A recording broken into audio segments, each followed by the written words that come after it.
우리 성경 말씀 봅니다. 구약 성경 사사기 17장 1절부터 13절입니다. 기도하겠습니다. 사랑하는 주님, 이 시간에 주의 말씀을 묵상하려고 합니다. 연약한 것은 감추어 주시고 주님의 뜻만, 주의 이름만 높임을 받으시옵소서.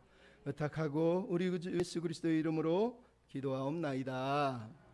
아멘. 오늘은 내가 만든 하나님이라는 제목으로 말씀을 나누려고 합니다. 영어 제목을 안 써놨는데 영어 주보에 나와 있죠. God I made라고 되어 있습니다. 여기서 God은 소문자를 써놨어요. 즉 내가 만든 하나님은 하나님이 아니라 우상이라는 뜻입니다. 제가 옛날에 이 교회 와서 한번 설교하면서 예화 든 적이 있는데 기억이 나실 건 모르겠는데 한 번 더 얘기하겠습니다. 어떤 사람이 무인도에 난파됐습니다. 구출을 기다렸습니다. 아무리 기다려도 구출을 받을 어떤 기회가 안 보였습니다. 그래서 거기서 살기로 결정을 했습니다.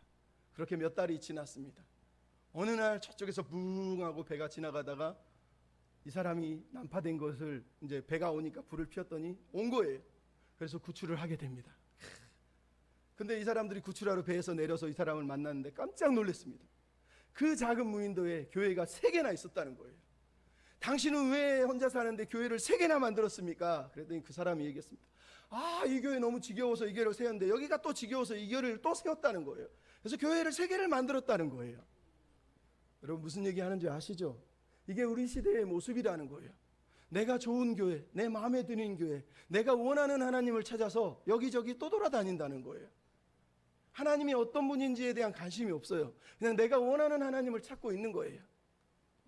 그리스 신화 중에 프로크리스테스라고 하는 사람이 있습니다. 아테네의 어느 마을의 강가 언덕에 사는 엄청난 거인의 힘이 센 사람이에요. 근데 이 얼마나 포악한 사람인지 이 사람은 길로 지나가는 사람마다 밤에 붙잡아서 강도짓을 하고 이 사람을 자기 집에 침대, 쇠로 만든 침대에 들어 눕힙니다. 그리고 키가 큰 사람이면은 침대에 맞춰서 다리를 잘라버립니다. 키가 작은 사람이면 침대의 크기에 맞춰서 다리를 늘려서 죽여버립니다. 그래서 여기서 나온 게 프로크리스테스의 침대라고 하는 심리학 용어가 나온 거예요. 무슨 얘기냐? 자기 고집, 자기 생각, 자기 기준에 맞춰서 모든 것을 재단하는 사람. 내 뜻과 내 마음에 맞지 않으면 다 잘라서 쳐내버리는 거. 나만 옳다고 믿는 신앙. 그것을 말하는 거예요. 여러분 우리가 하나님을 믿는다고 말하면서 실은 우리가 하나님을 내 기준, 내 침대에 가둬놓고 내가 생각하는 하나님이 아니면, 내가 생각하는 교회가 아니면, 내가 믿는 신앙이 아니면 다 잘라내버리는 엄청난 죄를 우리가 범하고 살아간다는 거예요. 사사기를 보십시오. 사사기 주제가 그거예요. 맥켄이라고 하는 학자가 사사기 전체의 주제가 뭐냐? 자기 주장과 우상 숭배라는 거예요. 두 가지는 똑같은 말이에요. 왜? 내 주장이라는 건 내 기준, 내 판단, 내 감정에 옳아야지 그때 하나님을 섬기는 거예요. 그래서 그 하나님은 우상이 되는 거예요. 왜? 하나님이 원하는 내가 아니라 내가 원하는 하나님을 섬기려고 하기 때문이라는 거예요. 오늘 본문의 미가의 가족이 만들고 있는 신상들을 보십시오. 이름은 하나님이라고 불렀는데 실은 우상을 만들었단 말이에요. 그럼 그게 비참한 거예요. 우리가 사사기 전체를 보십시오. 사사기 내용이 뭐였습니까? 1장부터 16장까지 위대한 사사 6명과 소사사 6명 나오는데 그 중에 앞에 6명은 기드온이 나오기 전까지는 하나님의 나라를 위해서 정말로 헌신합니다. 근데 기드온 때부터 사람들이 변합니다. 사사들이 변합니다. 왕이 되려고 하고 사적인 재산을 부를 축적하고 교만해지고 권력을 누리려고 하고 자기 마음대로 살려고 하고 하나님조차도 하나님 뜻이 아니라 내 뜻을 이루려고 하나님께 딜을 하는 현상이 벌어집니다. 그러다가 마지막 삼손 시대에 보면 하나님은 아예 관심도 없습니다. 하나님께 기도도 하지 않습니다. 마지막 어려울 때만 하나님 도와주세요 기도합니다. 왜? 그때는 이미 이제 세상이 너무 사랑스러워 세상하고 똑같은 사람이 돼서 블레셋 사람하고 똑같이 살고 싶었거든요. 그래서 하나님께 묻지 않고 세상을 따라서 뛰어가다가 마지막에는 비참한 최후를 맞는 것이 삼손의 이야기라는 거예요. 그리고 오늘 보면 이제 17장부터 21장 마지막 이야기가 등장합니다. 사사기 17장부터 21장은 사사기는 앞에 소론이 2개 있어요. 1장부터 3장까지 이스라엘의 종교적 타락과 정치적 타락을 얘기합니다. 그리고 이제 17장부터 21장은 이스라엘의 종교적 타락과 정치적 타락을 또다시 언급합니다. 사사들이 타락해 놓은 그 시대 리더들이 타락하니까 온 세상이 타락했다는 거. 그때 그 사람들이 어떻게 타락했는지 그 타락의 정점을 보여주고 있는 게 바로 17장부터 21장에 나오고 있는 그때 그 사람들의 이야기예요. 사사도 이제 등장하지 않아요. 사사가 없이 그냥 평범한 일상을 사는 사람들이 어떻게 살았는지, 어떻게 하나님을 버렸는지, 어떻게 우상 숭배를 했는지, 사사의 타락이, 리더의 타락이 불러온 나비 효과가 얼마나 나라를 망쳤는지를 우리로 보게 하는 거예요. 그러므로 우리는 오늘 본문을 보면서 그들은 왜, 무엇 때문에 타락했는지, 그들이 만들려던 하나님이 아니라 하나님이 만들어 가시는 우리의 삶을 위해서 우리는 어떻게 살아야 되는지, 왜 그들이 타락했을까요? 그 문제가 무엇인지, 그러면 우리는 어떠한 삶으로 하나님께 영광을 돌려야 되는지를 잠깐 생각해야 됩니다. 먼저 그들은 왜 타락했을까요? 첫째는 하나님에 대한 무지함 때문에, 영적인 무지, 지적인 무지함 때문에 타락했다는 거예요. 그 무지함이 이스라엘을 무너뜨렸다는 거예요. 그러므로 우리는 어떻게 살아야 되겠습니까? 한번 따라서 하시죠. 하나님을 경외하며 살아갑시다. 하나님을 경외함이 우리에게 가장 중요한 거예요. 하나님께 무지한다는 얘기는 하나님을 경외하지 않는다는 뜻이에요. 오늘 본문의 주인공은 이름이 미가라고 합니다. 히브리어를 정확하게 번역하면 미카 예후입니다. 뜻이 뭐냐?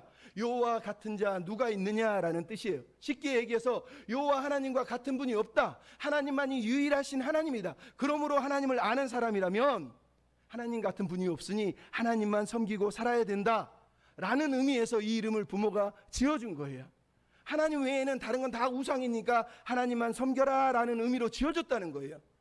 근데 중요한 건, 이름보다 중요한 게 뭐예요? 이름대로 사는 거예요. 미가가 그렇게 살았냐는 거예요. 여러분 교회 다녀보십시오. 얼마나 교회에서 하나님을 사랑하는 이름들이 많습니까? 예은이, 예찬이, 예준이, 하은이, 주은이, 성은이, 성찬이, 예찬이, 주찬이, 찬양, 찬미, 찬송, 사무엘, 다니엘, 사울, 바울, 여러분 온갖 이름들을 자녀들한테 다 붙여놨어요. 근데 그놈들 중에 다 세상으로 가서 세상에 미쳐서 뛰어다니는 아이들이 너무 많다는 거예요. 여러분 우리에게 필요한 건 아이에게 이름을 지어주는 게 아니라 이름대로 살게 만드는 거예요. 사도행전 11장 25절에 뭐라고 되죠? 제자들이 안디옥에서 그때 비로소 그리스도인이라 하는 이름을 얻었다라는 거예요. 그전에도 그리스도인으로 살았지만 안디옥의 그리스도인들은 철저하게 예수님처럼 살았기 때문에, 크리스트를 아이크라는 뜻이에요. 그리스도인이라는 뜻이 예수님 같이 살았기 때문에 사람들이 저 사람은 우리랑 틀리구나, 저 사람들은 우리의 기준하고 틀리고 세상 기준하고 다르구나, 그래서 지어진 이름이 그리스도인이란 말이에요. 그러니까 여러분이 우리가 그리스도인이라고 말하면서 세상하고 똑같이 살고 똑같은 기준으로 살다면 우리는 크리스찬이 아니에요. 사실은 세속적인 크리스찬인 거예요. 진정한 크리스찬은 그래서 기준이 필요하고 이름대로 사는 게 필요한 거예요. 여러분 오늘 본문이 재밌는 게 뭐예요? 미가의 이름이 1절로 4절은 한글로는 안 나왔지만 히브리어로는 미카 예후, 즉 여호와 같은 자가 누구냐 이렇게 써 있어요. 근데 5절, 9절, 12절, 13절에는 미카 예후에서 예후가 딱 떨어져요. 하나님이라는 이름이 떨어지고 미가만 남아있어요. 그래서 미가 이렇게 히브리어로 돼 있어요. 이게 무슨 얘기인지 알겠어요? 미카 예후, 하나님 같은 분이 누구냐 이렇게 살아야 되는데 예후, 하나님이라는 이름을 딱 빼버리고 이름은 하나님을 부르는데, 형식적으로는 하나님을 부르는데 삶에서는 하나님을 빼버린 채 살아가고 있는 삶에 대해서 상징으로 나타내는 이름이 미가라는 거예요. 그래서 미카 예후가 미가로 바뀌고 있는 거예요. 그래서 17장 18장의 주인공이 누구예요? 미가의 집안의 타락상을 고발하고 있는 거예요. 어떤 고발? 그 당시 사사시대에 하나님을 믿는다는 사람들, 여호와 같은 분이 누구냐, 여호와 같은 분은 없다라고 믿던 사람들이 정말 그렇게 살았느냐? 아니라는 거예요. 하나님에 대해서 너무너무 무지해서 하나님이 누군지 물어보지도 않고 하나님이 어떤 분인지에 관심이 없는 채 그냥 하나님의 이름을 부르면서 살아낸 사람들이다라고 얘기하는 거예요. 그 신뢰가 오늘 1절부터 6절에 나오고 있는 미가 집안의 이야기예요. 미가 집안의 이야기. 1절에 이 집안이 어떻습니까? 배경이 1절에 에브라임 산지라고 해요. 즉 에브라임 지파라는 뜻이에요. 여러분 사사기 전체에서 에브라임 지파가 어떤 지파인 줄 아세요? 백성들이 어려울 때는 뒤에서 뒷짐지고 있다가 자기한테 이득이 생기면 숟가락 딱 얹으면서 이건 내 거야, 나한테 뭐 좀 줘 이러면서. 근데 에브라임 지파가요, 이스라엘 지파에서 남쪽은 유다, 북쪽은 에브라임이 가장 강하고 숫자가 많은 지파였다는 거예요. 근데 에브라임 지파는 항상 자기들의 부유함, 엄청나게 많은 재산을 가지고 있음에도 불구하고 뒷짐지고 구경하다가 뭔가를 얻을 때가 되면 그때 와서 기드온 보고 나를 왜 안 불렀어, 입다 보고 왜 나를 안 불렀어 이러면서 사사기 보면 자기 욕심을 채우려고 하는 지파라는 걸 알 수 있어요. 그 지파 안에 지금 누가 나오고 있는 거예요? 미가라고 하는 사람이 나온다는 거예요.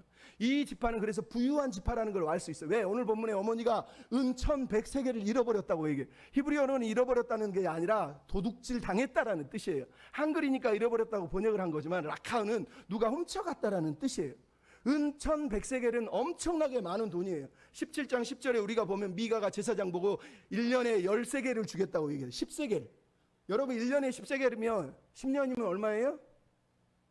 100세겔이잖아요. 100년이면 1000세겔이잖아요.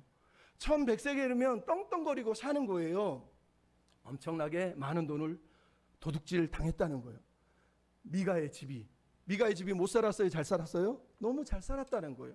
그 당시 사람들은 외적들의 침입에 의해서 막 배가 고르고 막 어찌할 바를 모르고 살아가는데 에브라임 지파는 떵떵거리면서 배 통통 부르면서 자기들끼리 그렇게 행복하게 살던 지파였다는 거예요. 근데 흥미로운 게 뭐예요? 1100세겔을 잃어버리니까 어머니가 화가 나가지고 저주를 했다. 어떤 도둑놈이 내 돈을 훔쳐가니, 이 썩을 놈, 망할 놈, 육실할 놈, 빌어먹을 놈, 벼락 맞을 놈, 이러면서 우리식으로 저주를 한 거예요. 저주. 그랬더니 미가가 가만히 듣고 있다가 어머니의 저주를 듣고 화들짝 놀래가지고 저주가 나한테 임하면 안 되는데, 그러면서 어머니한테 달려가서 어머니, 내가 돈을 훔쳤습니다 하고 어머니께 돈을 주고 있는 모습을 우리가 봐요. 더 놀라운 건 어머니가 그 돈을 받자마자 갑자기 저주하던 사람이 돈을 나한테 줬으니 하나님이 너에게 복을 주시기를 원하나오라 그러면서 저주를 축복으로 바꿔버리는 이야기가 오늘 본문에 등장합니다. 어떠한 훈육도 하지 않아요. 거짓말을 했는데, 도둑질을 했는데도 불구하고 잘못했는지 안 했는지에 대한 이유도 묻지 않아요. 그냥 하나님이 너를 복 주셨으면 좋겠어. 왜? 자기가 저주했는데 저주의 대상자가 아들이라는 거예요. 그게 너무 놀라워서 아들은 저주받으면 안 되지, 그래서 축복을 해버리고 있는 걸 보는 거예요. 그리고 이 본문이 왜 문제인 줄 아시겠어요? 미가를 보십시오. 미가가 왜 내가 도둑질했다고 얘기했어요? 하나님을 믿어서? 말씀을 알아서? 양심이 아파서? 아니요. 어머니가 저주했기 때문이에요. 내 인생이 저주가 닥친다는 게 무서워서 어머니에게 실토한 거예요. 하나님에 대한 지식이, 말씀에 대한 지식이 전혀 없고 관심도 없다는 거예요. 왜? 계명을 보면, 율법을 보면 이스라엘 백성들은 도둑질을 하면 안 돼요. 도둑질하는 사람은 2배로 갚아야 됩니다. 특별히 출애굽기 21장 47절은 자기 아버지나 어머니를 저주하는 자는 반드시 죽일 것이라고 되어 있어요. 저주한다는 게 무슨 얘기예요? 부모의 돈을 1100세를 훔쳤다는 얘기는 어머니 돌아가셔도 됩니다. 내가 이 집의 주인입니다. 내가 유산을 먼저 상속받겠습니다. 이런 의미예요. 그러니까 돈을 훔친다는 건 어머니 저주하고 죽은 거하고 똑같은 얘기라는 거예요. 잠언은 뭐라 그러는지, 잠언 28장 24절에 부모의 물건을 도둑질하고 죄가 아니라고 하는 자는 멸망을 받을 자의 동료가 될, 저주를 받을 것이라는 뜻이에요. 여러분, 도둑질하면 10계명 중에 도둑질하지 말라, 탐내지 말라 계명이 있어요. 10계명이 있단 말이에요. 근데 잠언의 저자는 그 계명을 얘기하지 않고 부모의 물건을 도둑질한 사람은 저주를 받는다고 얘기를 하고 있어요. 왜요? 부모를 공경해야 되는데 부모를 공경하는 게 아니라 부모 것까지 훔쳤다라는 건 가장 악랄한 죄라는 거예요. 그게 지금 구약 성경이 가지고 있는 구약의 사상이라는 거예요. 그냥 훔친 거, 남의 거 훔친 것도 나쁜 놈인데 자기 부모의 것을 도둑질하는 놈은 더 나쁜 놈이라는 거예요. 그놈은 저주로 멸망을 당해서 죽어야 된다는 거예요. 근데 미가가 이 내용을 몰라요. 어머니는 아나요? 어머니는 모르죠. 왜? 어머니는 지금 뭐 하고 있어요? 도둑 맞았다고 한 돈을 찾았다고 기뻐가지고 얼마나 기뻤으면 아들을 축복해주고 있냐는 거예요. 근데 문제가 뭐라고 했어요? 다시 얘기했죠. 말씀에 대한 이해가 없고 지식이 없으니까, 야, 성경에 이렇게 돼 있는데 너 큰일 날 뻔했다, 뭐 훈육을 하거나 가르치거나 뭔가 양육을 해야 되지 않습니까? 아무런 양육도 하지 않고 그냥 축복해 버린다는 거예요. 부모도 아들도 하나님에 대해서 아무것도 아는 지식이 없다라는 얘기를 오늘 본문이 들려주는 거예요. 더 참혹한 게 뭡니까? 미가에게 돈을 받은 어머니가 그 돈을 여호와께 드리겠다고 3절에 얘기해요. 여호와께 드리겠다고 그랬는데 4절에 뭐를 하고 있어요? 그 돈으로 은장색에게 찾아가서 우상을, 은신상을 만들어 달라고, 그래서 그 은신상을 미가에게 줬다고 얘기하는 거예요. 놀랍지 않습니까? 어머니가 1100세겔 은을 찾아서 감사해서 하나님께 다 드릴게요 그랬는데 실제로 드린 건 얼마예요? 200세겔. 5분의 1밖에 안 드렸다는 거예요. 좀 쉽게 계산하면. 나머지는 자기가 입마에 포켓했다는 거예요. 우리가 아나니아의 삽비라 이야기 알지 않습니까? 은혜 받으니까 하나님 다 드릴게요 그러더니 나중에 너무 아까워가지고 부분만 드리고 숨기잖아요. 똑같은 거예요. 엄마가 말로는 하나님께 드린다, 여호와께 드린다 그랬는데 실제로는 200세겔만 드리고 나머지 900세겔인가는 자기 호주머니에 쑥 집어넣고 있는 걸 보는 거예요. 더 놀라운 게 뭐예요? 그 집안에 이미 신당이 있었다는 거예요. 신당. 신을 모시는 신당에 이미 우상들이 가득 찼다는 거예요. 근데 더 놀라운 게 뭐예요? 아들이, 미가가 어머니가 신당에다가 신상을 주니까 거기에 플러스 해가지고 드라빔도 만들고 에봇도 만들어서 그 신당 안에 모셨다라고 오늘 성경이 우리에게 들려주고 있다라는 거예요. 여러분 비참하지 않습니까? 비참한 거예요. 뿐만 아니라 자기 아들을 제사장 삼았대요. 제사장 신분이 아닌데, 아론의 자손도 아닌데 제사장을 삼은 거예요. 여러분 이게 어디 나온지 아세요? 나중에 르호보암 시대에 여로보암이라고 하는 인간이 솔로몬의 아들 르호보암이 왕이 되는 게 마음에 안 들어서 북쪽 이스라엘 사람들을 규합하기 위해서 베델과 단에다 우상을 황금 송아지를 만들어 놓고 일반인들을 제사장으로 삼아요. 그래서 일반인들을 제사장 만들어 버려요.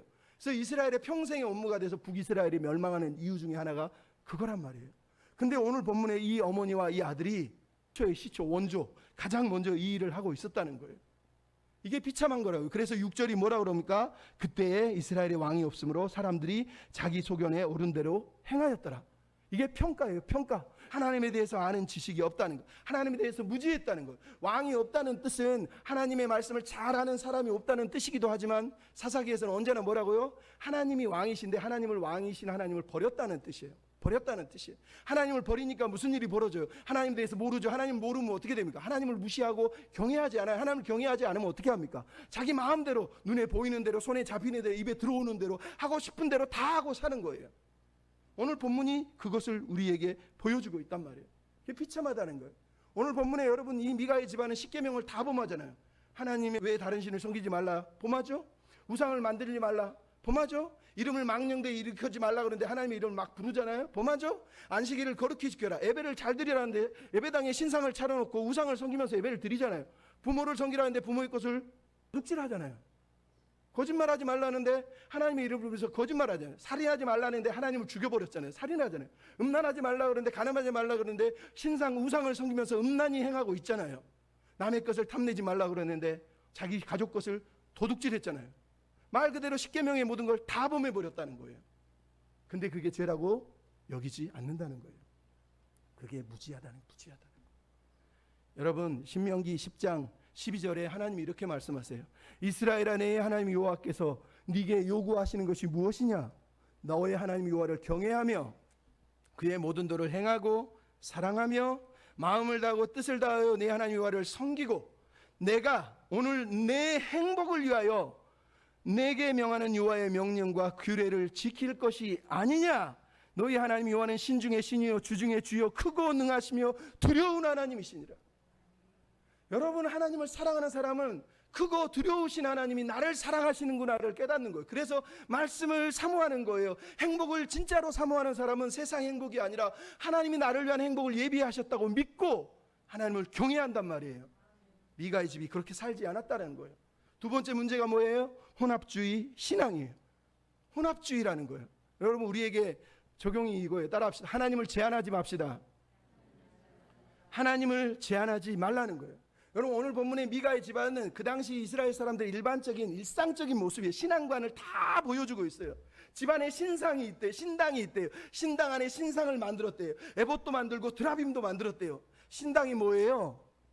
신당은 신을 영접하는 곳이에요. 근데 이 신당은 히브리어로 보면 베이트 엘로임, 하나님의 집이라는 뜻이에요. 보통 성경에서 성전, 성막을 베이트 엘로임이라고 불러, 하나님의 집이라고 부른단 말이에요. 그러니까 이 여자는, 이 아들은, 미가는 자기 집을 하나님의 집 성전화 했다고 오늘 우리에게 얘기하는 거예요. 거기다가 우상 신상을 만들었다고 얘기합니다. 뿐만 아니라 드라빔을 안 돼. 드라빔은 뭐예요? 우상이에요. 나무 조각처럼 조금 해서 호주머니에 넣을 수도 있고 좀 크게 만들어 집에 뒤에다가 배치할 수도 있어요. 우상이 왜? 점치는 우상이고 그 우상이 자기 신이란 말이에요. 신. 뿐만 아니라 에봇이 있어요. 에봇은 제사장들이 원래 하나님의 뜻을 묻기 위해서 입는, 제사장만 입는 옷이에요.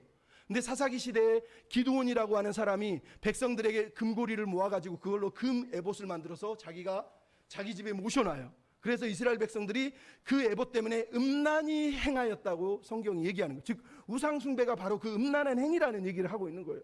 근데 지금 오늘 본문에 에봇을 집에 놨다는 거예요. 이게 다 무슨 얘기인지 아시겠어요?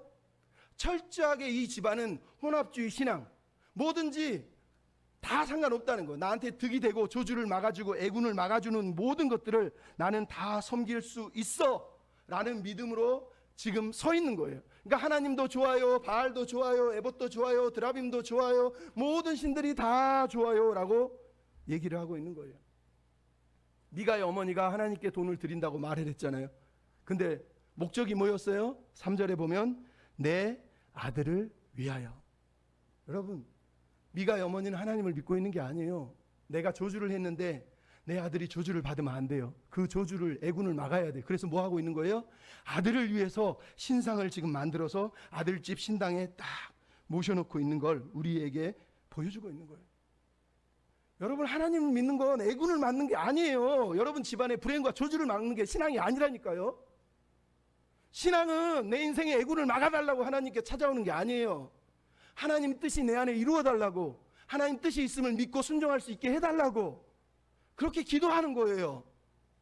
불행이 닥치고 어려움이 닥치면 하나님은 어디 있어요? 저주하고 불평하는 건 아직 모자란 거예요. 어려워도 힘들어도 하나님 뜻을 구하고 순종하려고 애써야 되는 거예요. 여러분, 오늘 본문에 보십시오. 아버지도 아들도 하나님의 이름을 부르지만 하나님을 믿는 게 아니에요. 자기 인생의 액땜, 저주 막아주기 위해서 무슨 어려운 일을 당하지 않게 해달라고 오직 그것만을 위해서 지금 하나님 앞에 붙들고 있고 우상을 섬기고 있는 막장 인생, 막장 신앙, 막장 드라마를 우리에게 보여주고 있지 않습니까? 이런 혼합주의 신앙이 이스라엘 역사에 계속 나와요. 호세아 시대 보면 2장 16절 17절에 하나님이 말하기를 그날에는 너희가 나를 불러서 내 바알이라고 부르지 않게 할 거야. 네 입술에서 바알을 제할 거야. 이게 무슨 얘기인지 아세요? 예배드리러 하나님 집에 와서 기도하는데 마음으로는 하나님을 부르고 있는 게 아니라 바알신을 부르면서 바알이요 바알이요 손을 들어주세요.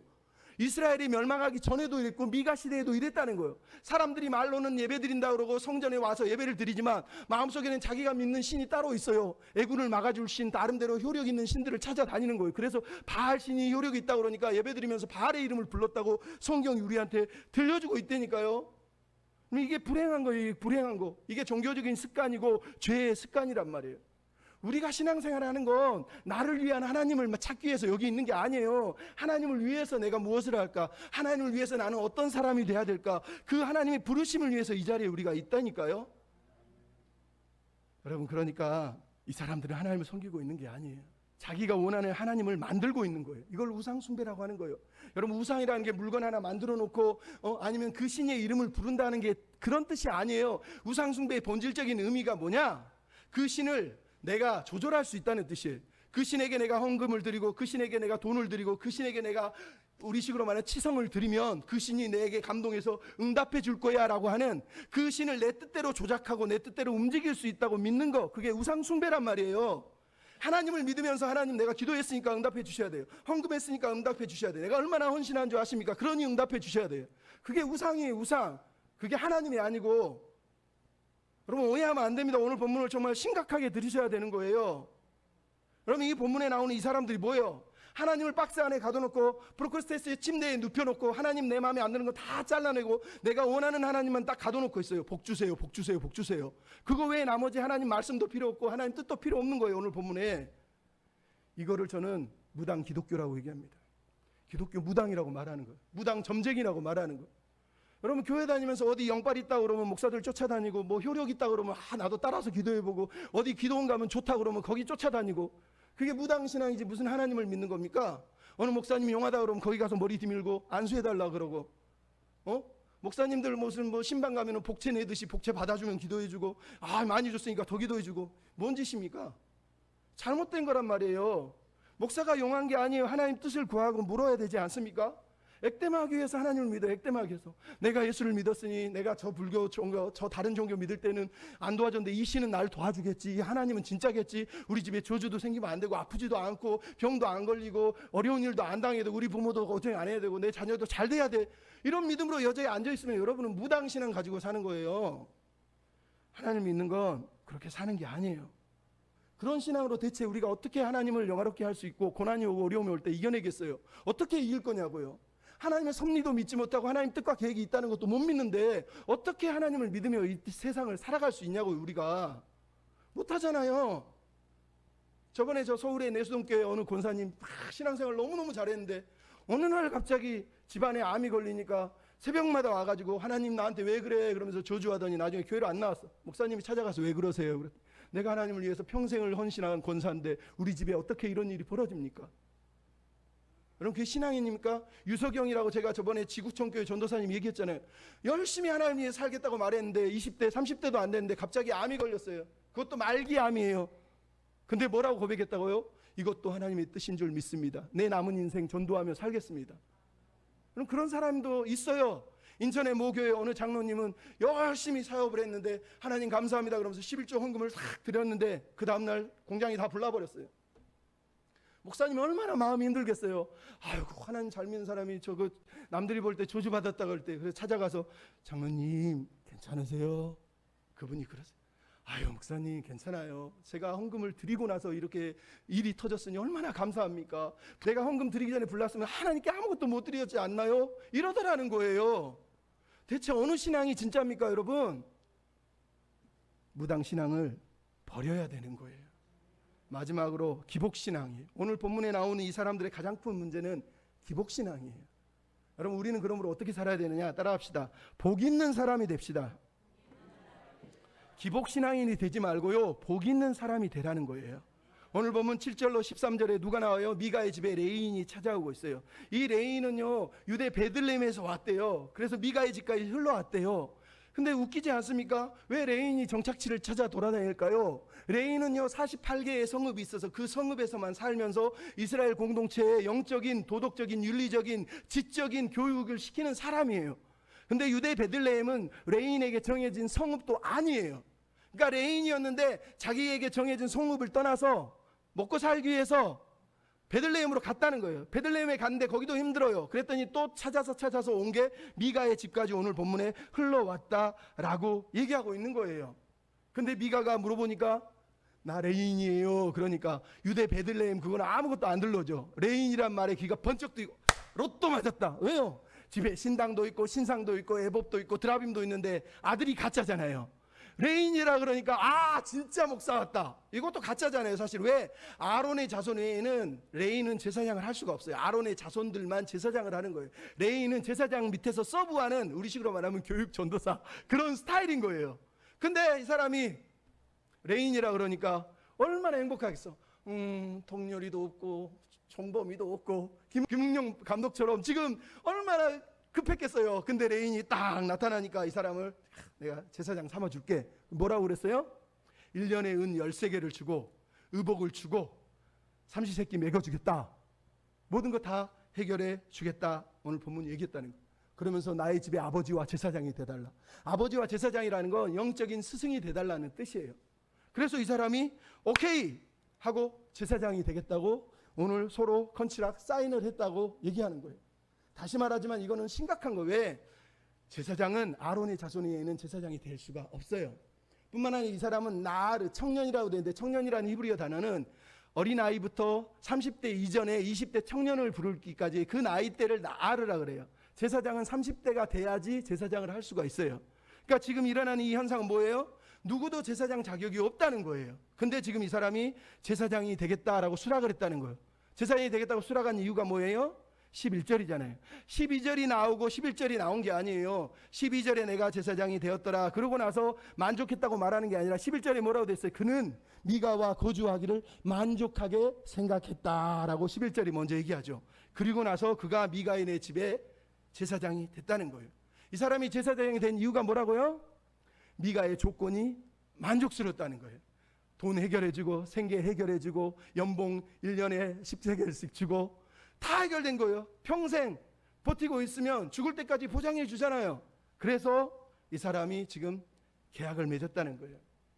이 사람은 자기 생계와 출세와 성공을 위해서 돌아다녔던 거예요.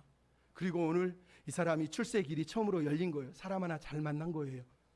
우리식으로 얘기하면.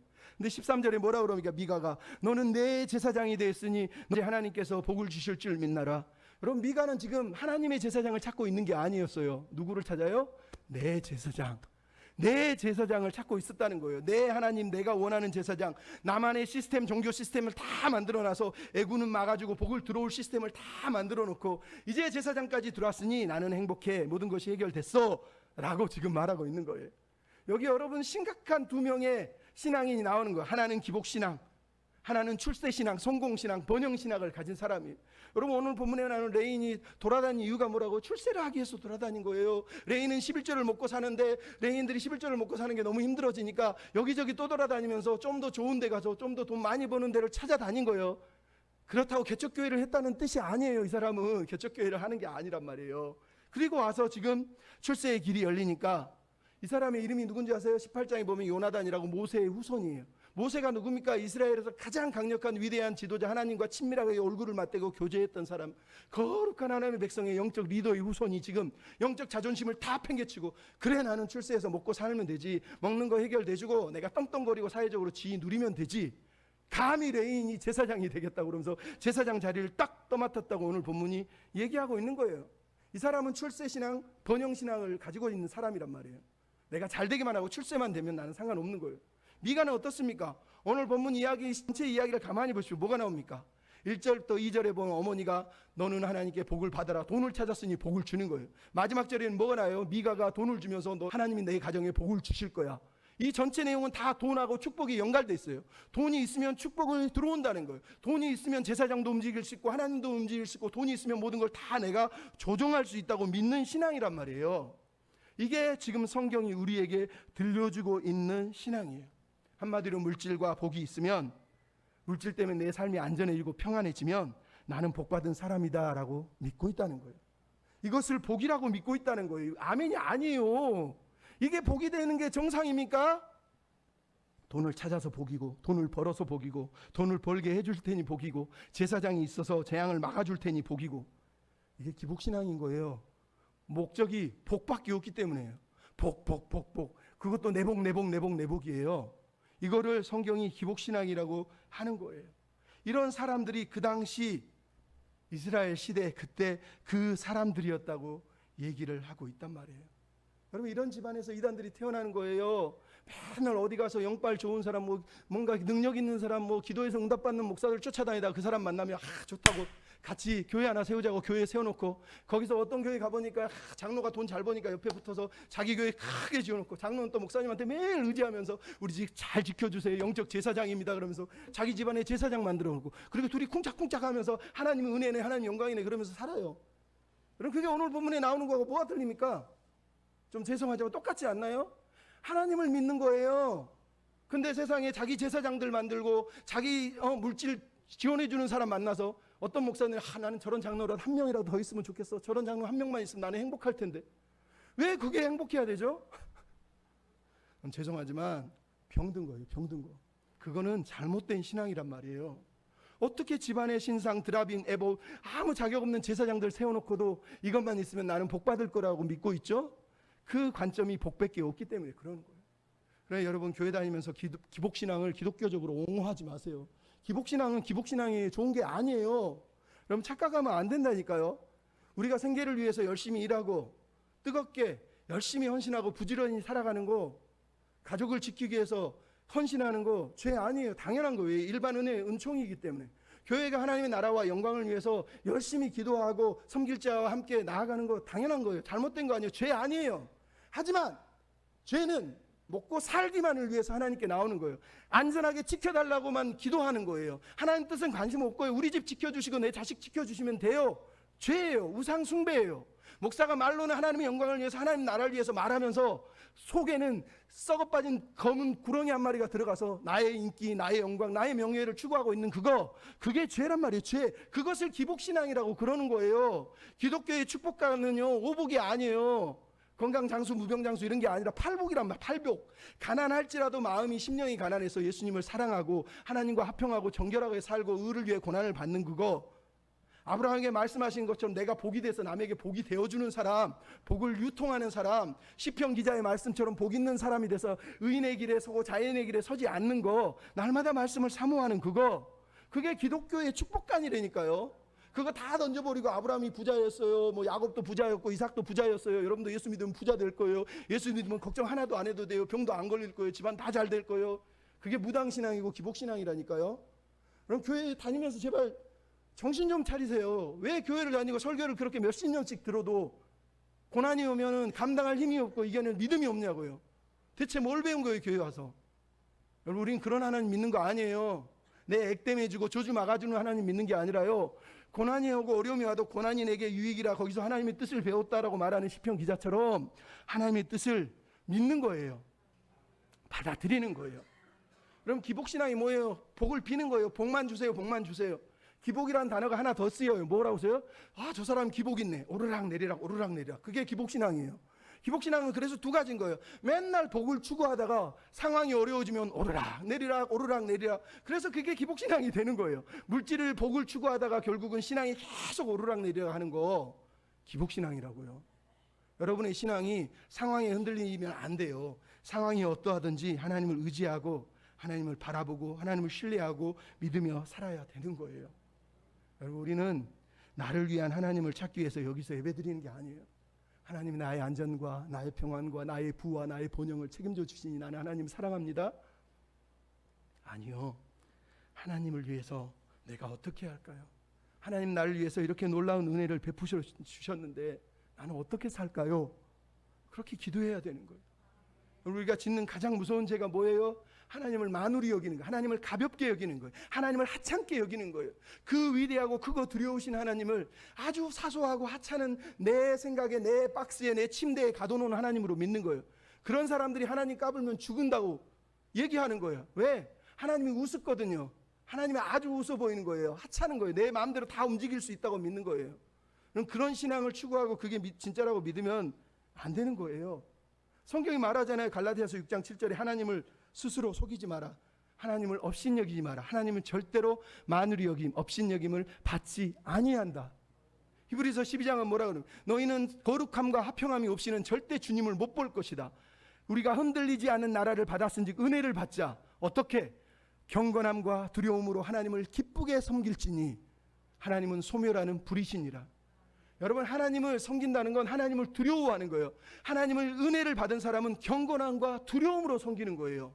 왜? 그분은 크고 두려우신 분이지 내가 손으로 쪼물락쪼물락 스위치 눌러서 조종할 수 있는 하나님이 아니라니까. 내가 제한할 수 있는 하나님이 아니라는 거예요.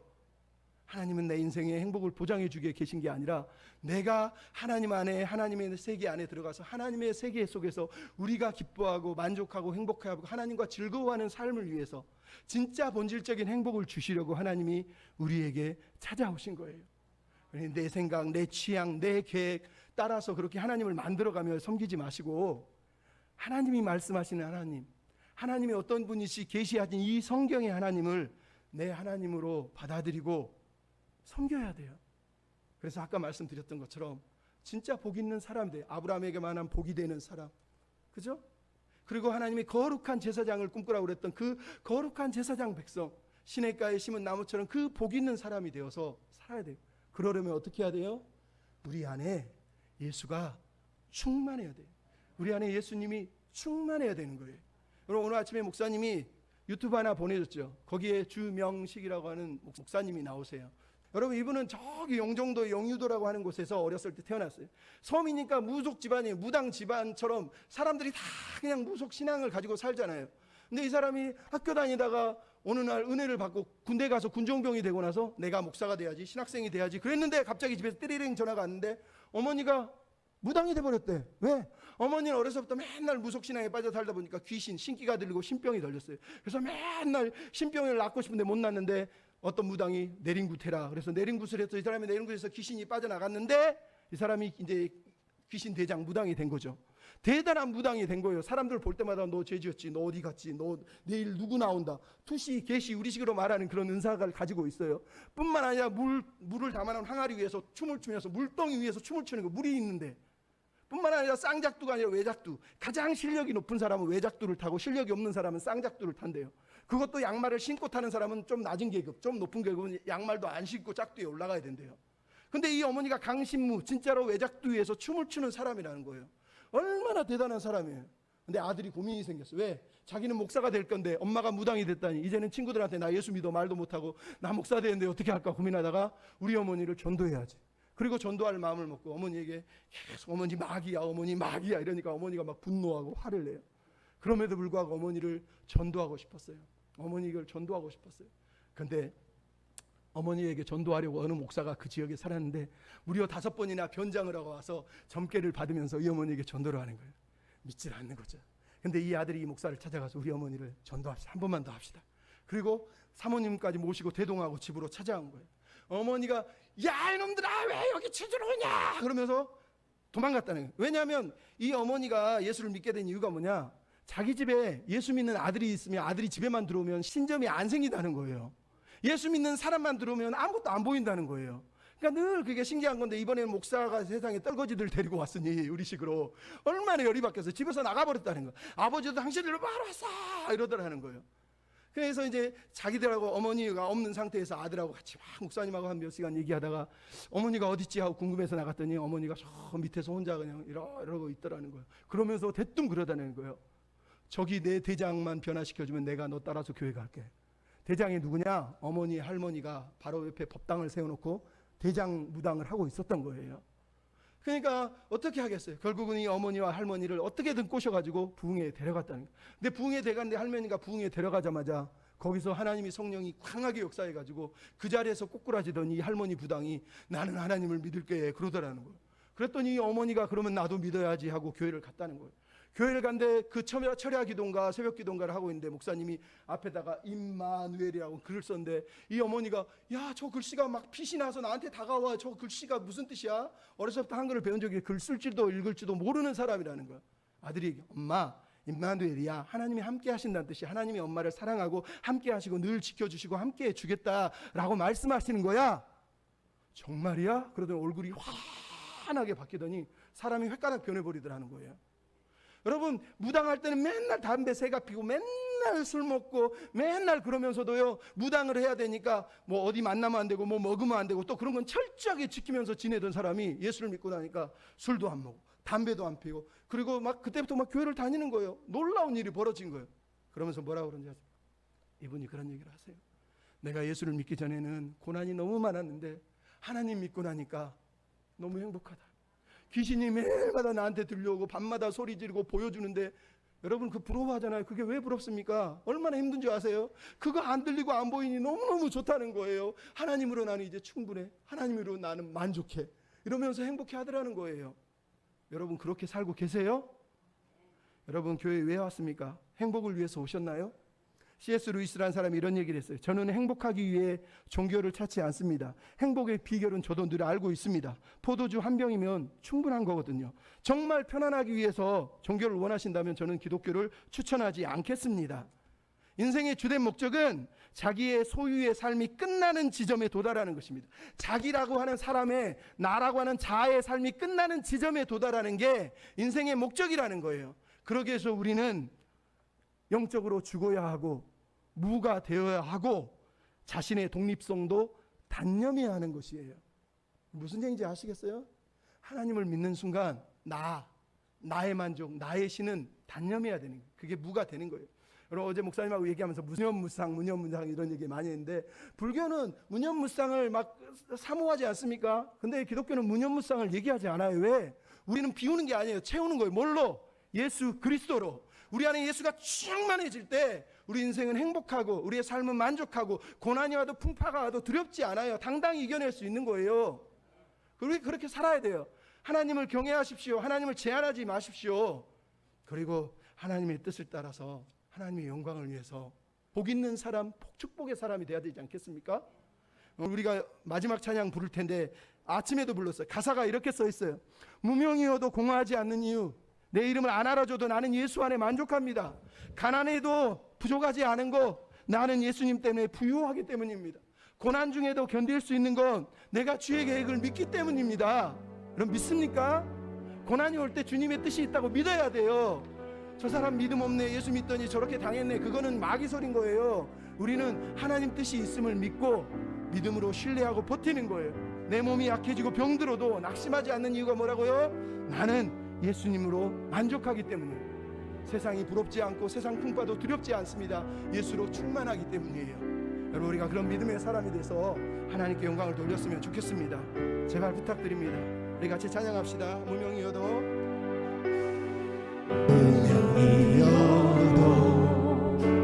공허하지 않는 것은 예수 안에 난 만족합니다. 난 만족한 가난하여도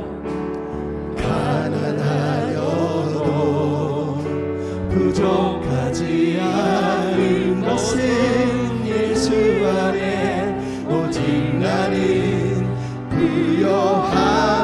고난을 당해도 고난 중에도 고난 중에도 견뎌낼 수 있는 것을 주의 계획 나는 믿습니다. 믿기 때문이라 실패하여 일어설 수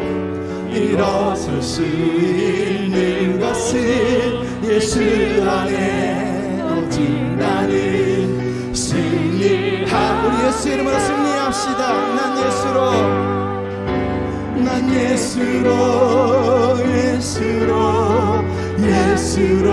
충만하네. 난 예수로 충만하네.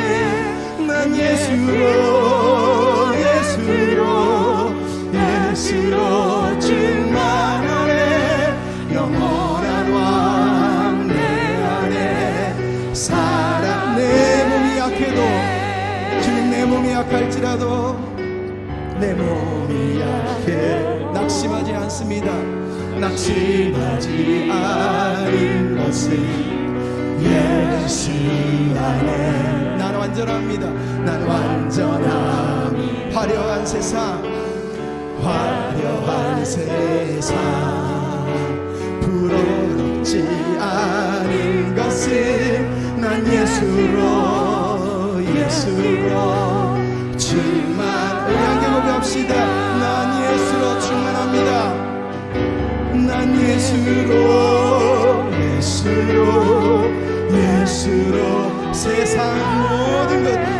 세상 모든 것들도 부럽지 않네. 난 예수로 충만하네. 영원한 왕 내 안에 살아. 난 예수로 충만케 하소서. 난 예수로 세상 모든 것 부럽지 않고 두렵지 않습니다. 세상 모든 불파도 두렵지 않네. 난 예수로 충만하네. 영원한 내 안에. 마지막으로 한번 해봅시다. 난 예수로 충분합니다. 난 예수로